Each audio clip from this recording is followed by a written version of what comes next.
8.1. The Smooth Breakfast presents the headlines, the stories, the news. It's such a good weather. Analysis Good, of national current affairs.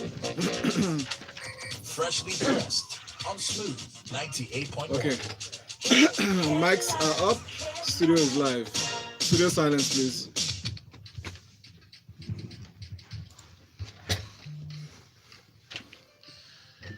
Good morning, Lagos, and thank you for staying tuned to Smooth 98.1. Smooth Breakfast with Valentine. And Ayo Mairo Ese, good morning. Good morning. It's time for us to go into detailed analysis of our newspaper stories inside a freshly pressed 981. And our analysts are here in the studio. We're talking about Justin Ijeh. Good morning, Justin. Morning, folks. Welcome. And Nnamdi Kalu. Good morning. Good morning, Lagos. Welcome. The weather is cold. Are you guys feeling it? Not in the studio. Oh, Studio is warm. warming. All right, so let's start with stories. But before that, Lagos, send us messages through WhatsApp. Your reactions to the stories, your thoughts. 0809 444 That is the WhatsApp number. 0809 444 And then you can send in your tweets to Smooth981FM. That's at Smooth981FM. Use the hashtag Freshly Pressed 981. We're streaming live on YouTube as well. You can watch us and also send your comments through the live chat option. Okay, let's go to our first story here. Please beef up security in Abuja as Shiites hold procession today, from the Guardian newspaper. Justin, I'll start with you. The Nigerian police, or Nigeria Police Force, has beefed up security in the FCT ahead of today's Ashura procession by the Islamic Movement of Nigeria. Before I let you get into the story, just to state that the Ashura is the 10th day of Musharram, the first month in the Islamic calendar. It marks the day Hussein ibn Ali, the grandson of Prophet Muhammad, was killed in the Battle of Karbala. And it's not new, it's been happening in Nigeria for 40 years. But please take us through the details of this story. Okay, so this is happening against the backdrop of the recent tensions between the federal government and the Islamic Movement of Nigeria, headed by Sheikh Zakzaki. Yes.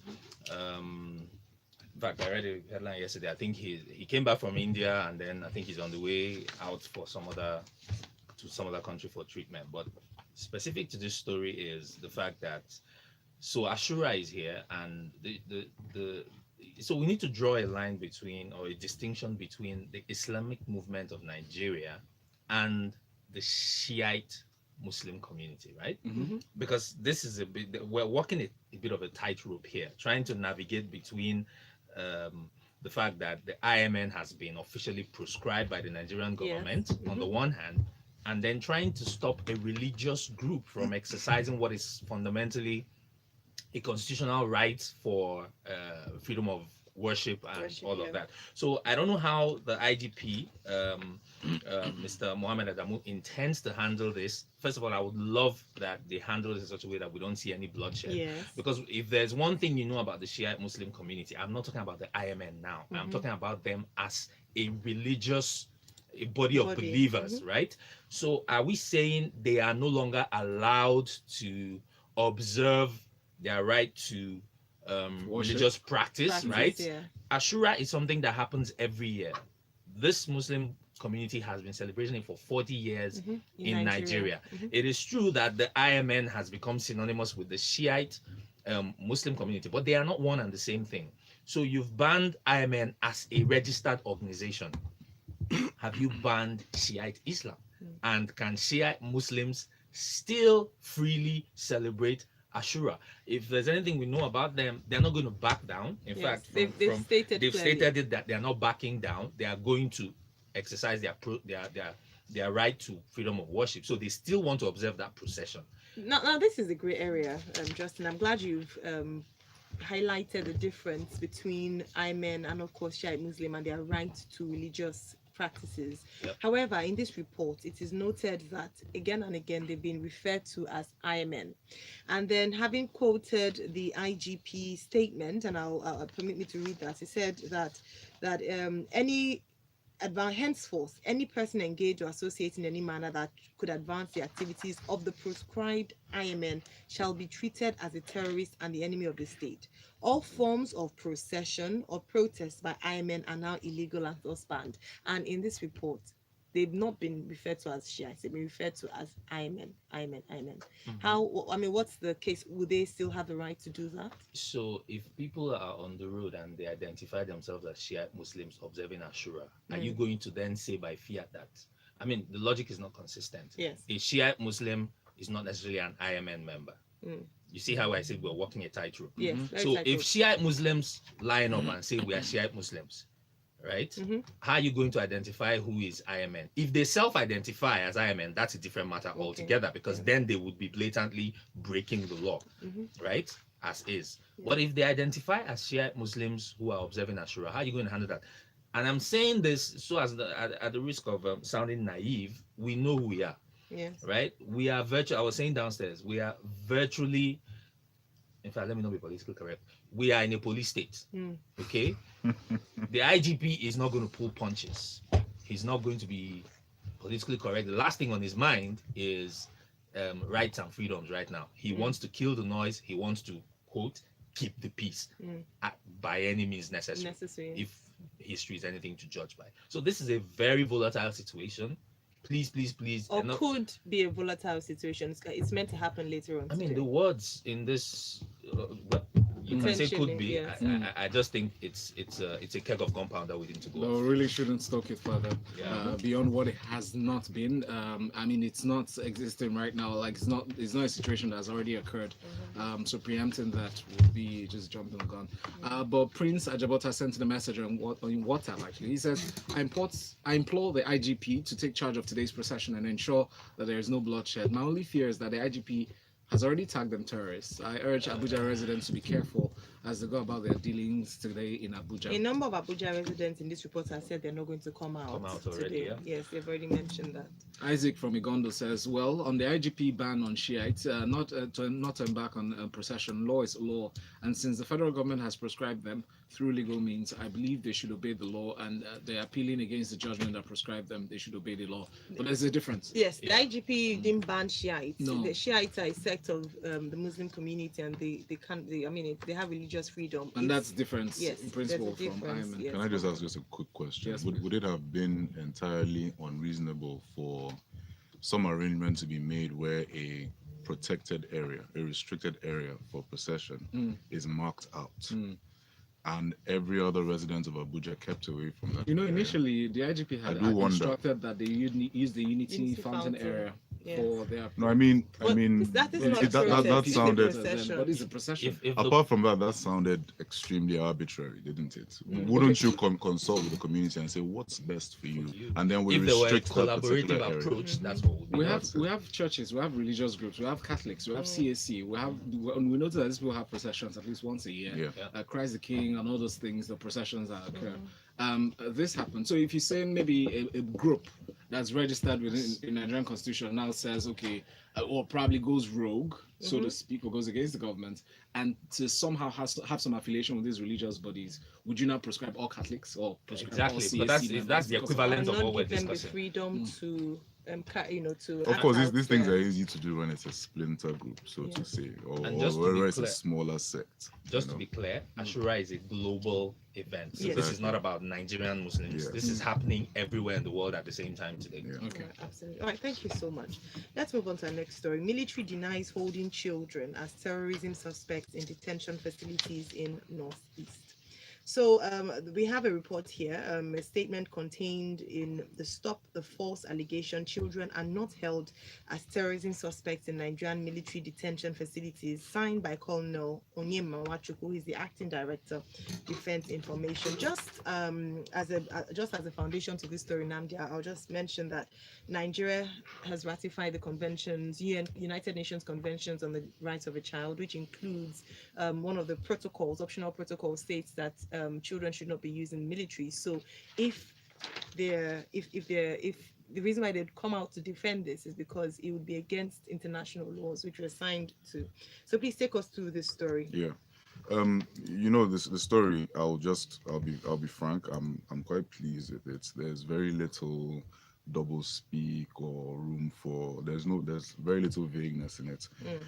Now Colonel Onyema Nwachukwu has come out, stated very clearly that contrary to reports that are afloat in the news, there are no children being held in detention in connection with the suspicion of being terrorist collaborators. Actually, it's not yet in the news. So Human Rights Watch is said to be about to release a Right, statement that would indict the military, Fair stating enough. that yes. Fair So enough. just Okay, so they're trying to so jump out counter- ahead of yes, it, they're right? And, countering that's yeah. also fine. But they're claiming that Boko Haram and I assume other terrorist groups, including ISWAP, I believe they're called, indoctrinate women and children, use them in their terrorist activities. What DHQ, that's Defense Headquarters, is saying is that when they arrest or in any way apprehend these, would you say suspected terrorists? Because in the story it does mention as when they're caught in the act of Yes. terrorism. So they've been radicalized. Right. So when they apprehend them, what they do is they take them to particular detention facilities, specially set up for the welfare of children. yeah. And then this is where I have just a little bit of a problem. They say that they are de-radicalized, rehabilitated, and reintegrated. I'm not so sure what de-radicalization means. It does feel a little bit foreboding to me. My imagination is running wild on that, but I don't want to say anything that I don't know about. But nonetheless, they say that okay, sometimes you even have women who have been used in detonating explosives or as suicide bombers or in some other form in the theater of operations of terrorism. And these women have their children with them. The women refuse to let their children go to their relations, and so instead what they do is they say, okay, keep us with the child in the meantime. And then while they're in the detention facilities, they're given protected care. That's the kids in a welfare holding facility, not a detention facility. They made clear to make that distinction. And access is given to the mothers frequently. They're fed, they're clothed, they're kept in good condition.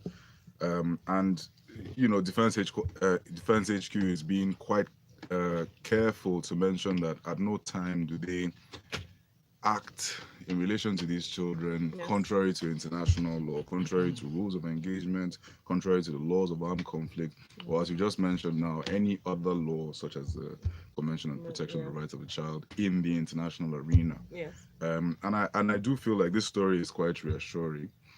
But Well, that's what happens when you have a well-crafted message. Until we see the reports from Human Rights Watch. I mean, they've reacted to a report that hasn't yet been released. It'd be great to see. That's fair. Yes, it's fair enough. It'd be great to see what evidence the Human Rights Watch report has to indict the military. But like you mentioned, great stance. They did mention that Nigerian authorities in the Human Rights Watch report, which obviously they've been given an advance copy, have released at least 2,200 children from detention, nearly all without charge, right? They did mention that, so that's what we can expect to see in the report that's coming out. And that's supposed to, I guess, clothe the Nigerian armed forces in holiness or in virtue, if you like. Right. Thank you very much. We look forward to reading that report, and we thank the Nigerian military or the Defense Headquarters for coming out with this report as well. Justin, let's talk about the Department of State Service and their report or alarm that subversive elements are planning to destabilize the country. They raised this alarm yesterday, claiming that they are plots by those they described as subversive groups and individuals to destabilize Nigeria and undermine national peace, security, and unity. Please take us through this report. You know, I used the phrase in the earlier story, which incidentally also bordered on the security forces.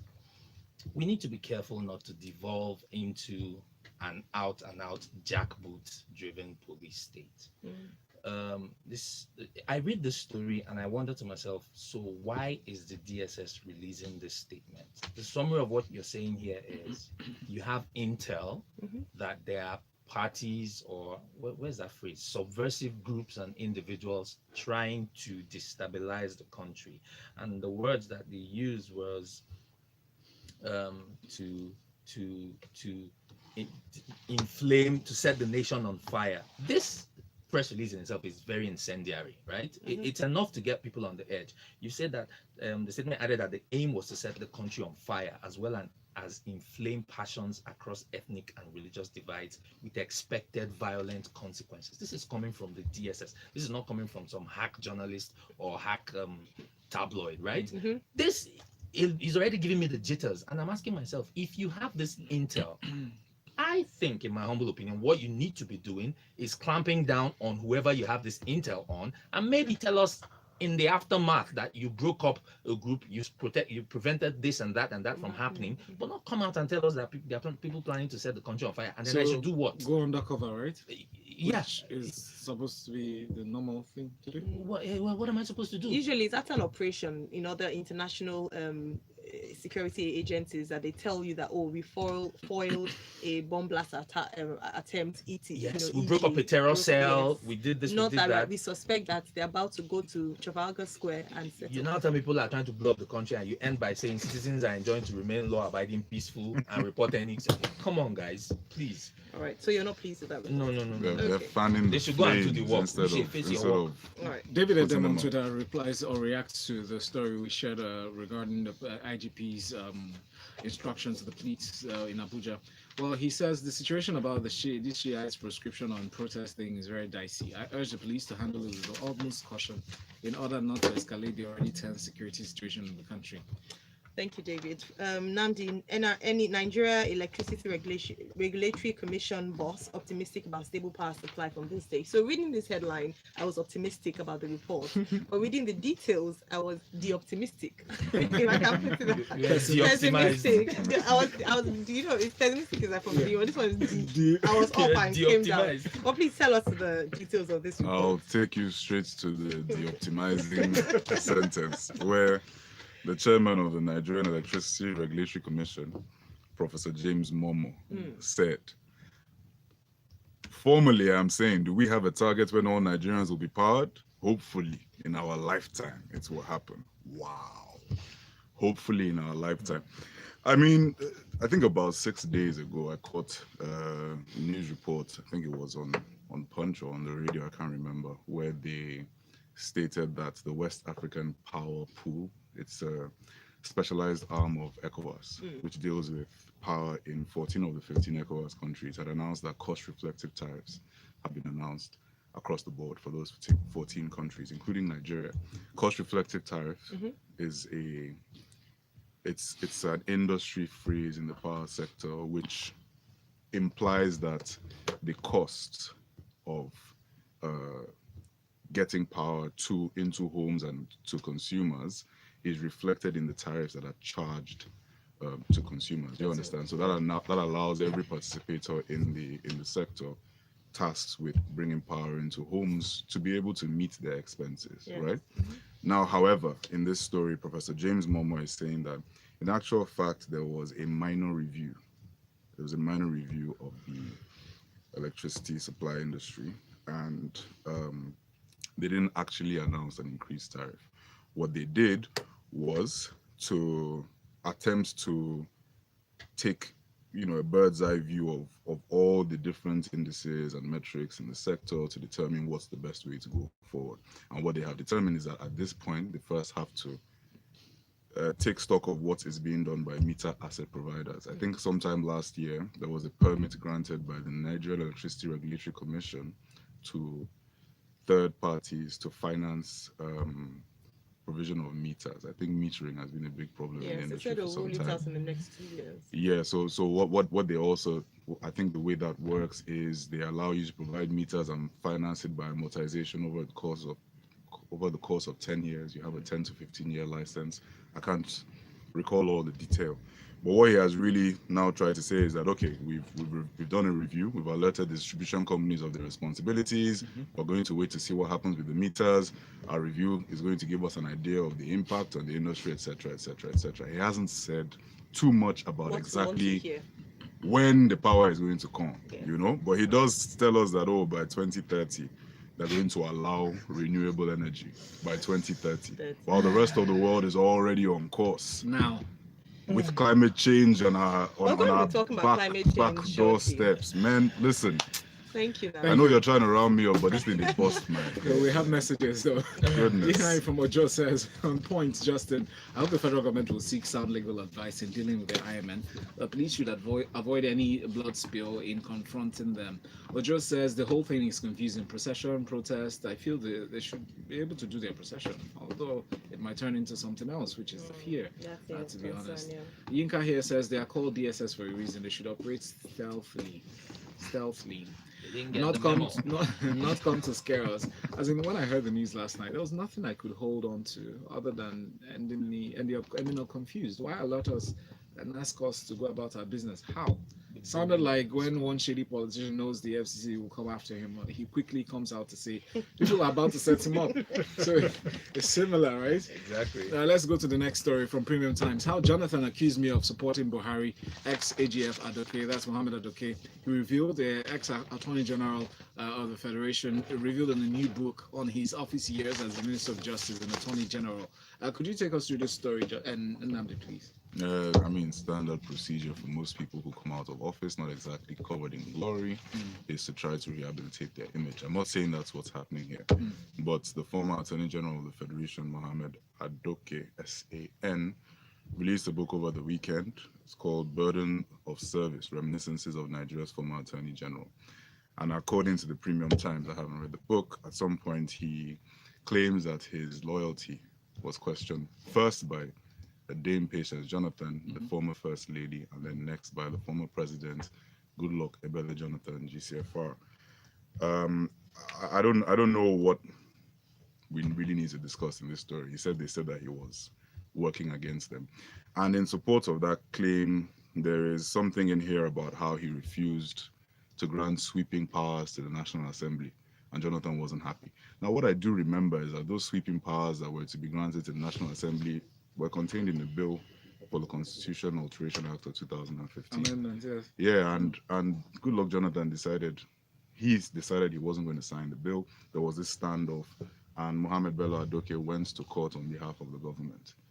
It does seem to me like there's some missing threads in this story, so I don't want to go too far into it. It was called the Buhari's boy then. Exactly. Well, he was called the Buhari's boy, but I do remember him being one of the staunchest members of Jonathan's. Yes. So maybe I just don't know too much about the swells of this story, but maybe some other time we can revisit it when it's clearer. Yeah, the thing I just want to weigh, this is, and Jeku, if you're listening, this is one of the things you should use in that talk. So I have a friend I have a friend who's about to do a talk somewhere on how we've normalized abnormalities in Nigeria. This is a classic test case. So let me read a quote from Adoke in this. He said, for instance, I was approached by one of the principal officers of the current National Assembly to contribute to the Buhari campaign election fund, but I refused to, reiterating I would swim and sink with President Jonathan. Well, Mr. Adoke, in your position as AGF, you should have been neutral. Your loyalty is to the Constitution, is to the office of the presidency, and not to the occupier of the office of the presidency. But I guess you didn't know that, so you've written a book and told us that you swore allegiance to Mr. Jonathan. No, but I think isn't this more in the context of elections though? Like they said, oh, come and contribute to somebody else's party. He said, no, I'm only going to contribute to my He guys. was the AGF. AGF at the time. I know, but this the isn't. Attorney General of the Federation. I do agree. But anyway, it's one of those absurdities that we've normalized. That's why he can write it in a book. He doesn't even realize how wrong it is. We'll discuss it in full over beers. Morning radio. Let's move on to this next story. Vanguard newspaper has this publication, this report. Nigeria, other African countries commit $4 trillion to fight economic effects of climate change. Now we're talking about this. Is this still 2030 in view, or how do you see the story playing out, especially with Nigeria's involvement, Justin? Look, the time for climate action is yesterday. You see, I didn't talk to my father for almost 2 years because of what I'm about to say. There's a certain generation of Nigerians that we should just sing the Requiem Mass for, so that they will not drag us down under with them. They kick everything down the road. Why are you talking about 2030? Incidentally, West Africa is one of the spots on the globe that will be most affected by global warming. Sure. Right? And we are here talking about 2030. Okay, so this particular article says Nigeria and other African countries contribute $4 trillion to fight economic effects of climate change. Truth be told, you really don't need to have all $4 trillion to start taking basic actions. 2 years ago, we raised tariffs on solar panels in Nigeria. For the life of me, I don't know why you would do that, right? In this regime's craze for protectionism, and I don't know how many people are manufacturing solar panels in the country. We have, and there are so many reasons why you shouldn't have done that. Climate action is just one, or climate change is just one. The other one is that we have power problems, right? Alternative energy is one of the easy ways out. You just liberalized self-generated power, and then you turn around and raise tariffs on solar panels, canceling you those missed out, policy you missed out positions a part. Carbon emission, automotives, carbon emission, pollution. exactly, pollution, all of that. So people, let me give you a brief summary of the factors that contribute most to climate change. So power generation contributes 21% of total greenhouse gas emissions, right? Industrial activity contributes 16%. Transport, right, contributes about 14%. And then fossil fuel mining, the oil and gas industry, almighty oil and gas, contributes about 11%. Now, these are areas where we can take quick action without waiting for 2030. Simple things like building regulations, right? We're in this, I don't even know if this studio is green. Building We are codes. green. You two thumbs up, yeah. You can simply mandate all public buildings. In fact, all buildings must have energy efficient lighting. Yeah. That's one way to reduce our carbon footprint. We don't need to wait till 2030. We don't need to spend $4 trillion. But the truth is, this is all just talk. Nobody is really committed to taking action around here. I like how you said it just points to something very simple. I mean, change your bulbs. First of all, that's one of the first Very, steps. very simple. And it could be Plant mandated trees, for plant- public You buildings. push it by policy. Absolutely. All right, let's Ban go all on. the Can- things can we I- want to ban. Sorry, all the things we want to ban. Ban incandescent bulbs. Can I just say that Africa, in terms of climate change and contribution to global emissions, is right at the bottom of the pile? I just wanted to mention that because I really do think that even though we need to take urgent steps to battle climate change and to take action against climate change, in Africa, we are really right at the bottom of the problem. All right. Once. But we For will once, be yes, we will that's be at the top important. of the totem pole when the cookie starts crumbling. All right, Rebecca. Can I just say I really enjoy listening to Justin? I really enjoy his metaphors. We want to listen to our listeners. It's rich with images. Emeka from Emeka from Amor, I'm telling Amor you. says the police also has to review its rule of engagement when it comes to protesters to minimize bloodshed. Use of live bullets should be avoided at all costs, except where their life is threatened. They should take a cue from how the police is handling protesters in Hong Kong. Professionalism is key. Then we have Spedo here who says, who are the elements trying to set the country on fire? If not the DSS itself and police force, every day we keep hearing awful and heinous stories from SARS. What has DSS done about it as an intelligence agency? They don't have to say anything, say let them chill. Yinka says, change your bulbs, bros. I beg, which bulb? Light day. Let's talk education now. Let's move away from power for a second. The Guardian newspaper has this report: education remains free in Ogun, according to the governor there, Ogun State Governor Dapo Abiodun. He said his administration remains irrevocably committed to free education in all public primary and secondary schools in the state. And this was because they charged a PTA fee that was made compulsory in secondary schools, public secondary schools, at 3,700 naira per term, even as the state government has been touting the free education. But then he turned around to say this is like biting themselves in the foot or shooting themselves in the foot. But your thoughts on this, Nnamdi? Yeah, I do think it's it's one of those stories that does hit the headlines, but isn't as sensational as it sounds. In Nigeria, we are all aware of the activities of parent-teachers associations and other such groups in the school system that ask for donations and ask for levies and so on and so forth. The bottom line is that he's claiming that education remains free, but the Parent Teachers Association has requested voluntary donations from, I suppose, parents of secondary and primary school pupils to the tune of 3,700 naira. It was following a 1,000 naira increase last year. These donations are supposed to cover 6 items: computer, PTA levy, insurance, sports, jet, lit, So it's school not entirely materials. free. It's not free then. Well, I mean, I guess if it's voluntary, it does mean that you can opt not to. It doesn't seem like it's voluntary from the story. No, the statement signed by the chief press secretary Kule Shomori does say that it's a voluntary levy. So I don't know anything. I mean, it sounds to me like one of those fees, or rather things. Even though that are voluntary imposed- levy is an oxymoron. No, It's Thank a you very levy. much. How It's a can it levy. be How can it be voluntary? voluntary? Thank you for that analysis. Let's move on finally to talk on Xenophobia. Touch on Xenophobia. Touch on it very briefly as the offshoot of the forum or the conference that a lot of African leaders boycotted. Had Ezekwesili in attendance and some other Nigerians calling for Ramaphosa's apology. Your thoughts on this, Justin, very quickly. Well, first thing, I'll start by saying to my fellow Nigerians, please, you cannot defeat hate with hate. Mhm. We cannot respond to what's happening in South Africa by becoming less humane Mhm. ourselves. So all of that looting, all of that nonsense, please, can we just leave that out of the equation? Thank you very much. Yeah. We're out of time. Special thanks to Justin Ijeh on Twitter, at Nnamdi Eke, at Nnamdi Eke on Twitter. Thank you so much. Thank you. And special thanks to everyone who sent in messages. Up next, we talk entertainment inside of the Grapevine. Stay tuned to Smooth 98.1. The headlines. The Thank you stories. so much. The news. So would an apology suffice or no?